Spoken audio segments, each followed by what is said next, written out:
This digital testimony is a wake-up call from the people. It is not a love letter, nor is it polite or hushed. It comes from a community that has been silenced, threatened, and ripped apart while power has defended itself.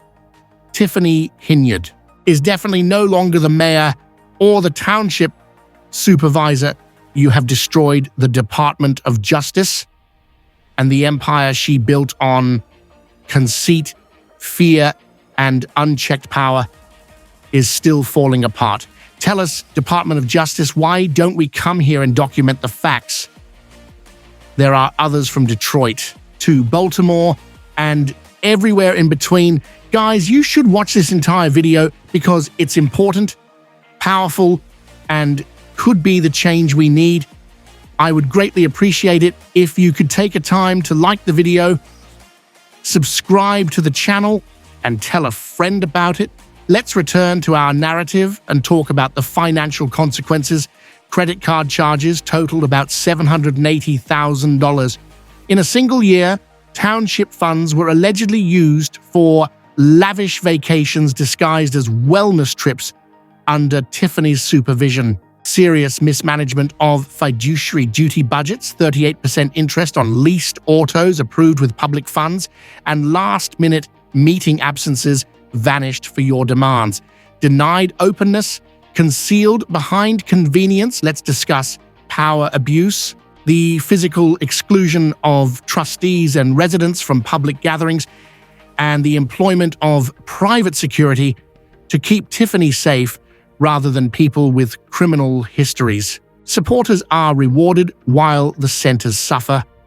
The village government operates like a private cartel, and worst of all, victims are silenced by closing down and excluding them, whether you like it or not. These individuals are placed in positions of authority without public scrutiny. Activist and unwavering champion Jedediah Brown, a federal plaintiff, has filed a civil rights action following an assault at a township board meeting. The attacker is said to be a well-known loyalist named DeMarcus Crigley, who is one of Henyard's own. After no one else came forward to defend Fenia Dukes after her voice was silenced, Jedediah made a direct request to the Las Vegas police, who had sealed their files, to reopen the case that no one else would touch. Andrew Holmes is accused of standing up for the government he willingly enters, since it goes beyond being egregiously horrible and nasty to Alexis Wilson, a 19-year-old Dalton woman who was shot dead by police in 2021 during a confrontation at a restaurant. This one deserves its own category. No charges, no statement, and no subpoena are present. Unanswered questions and a pain in her family's heart that money could never take away were left behind when the case was quietly closed. Many people in the community still hold the opinion that Tiffany Henyard's administration never really served justice, and that's what was reported. Nevertheless, none of the cops involved were ever charged with a crime, despite the fact that her family eventually received what I thought was a little sum of money. Suppose they were given a little settlement? What about the well-liked man with the funnel cake? There were no explanations, no leadership outrage, no media, and no updates following the death of a community leader. Under the guise of control, how many more incidents were allowed to remain unreported? Not to be overlooked is the war on small enterprises. Samasha Williams, the former director of the Building Permits and Licensing Department, was fired.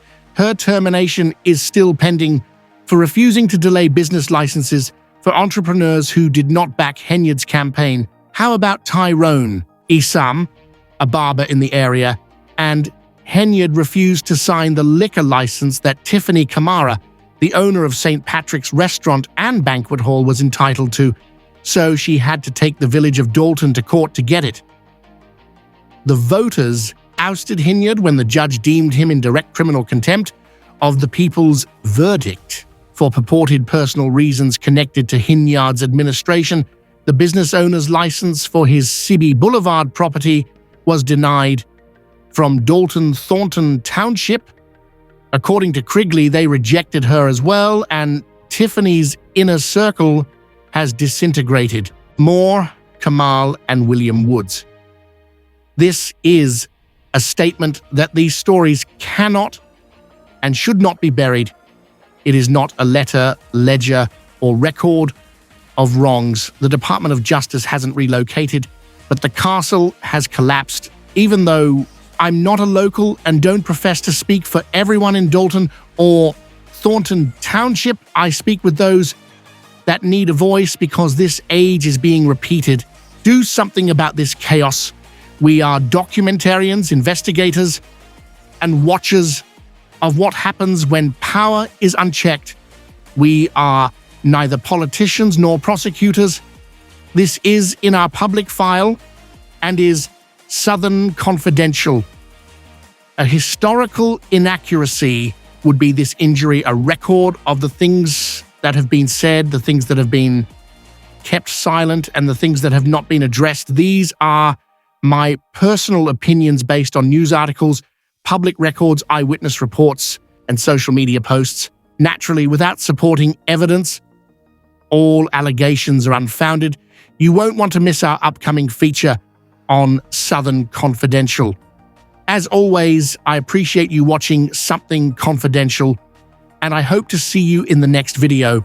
Please subscribe and tell your friends, family, and anybody else you trust about this video if it spoke to you.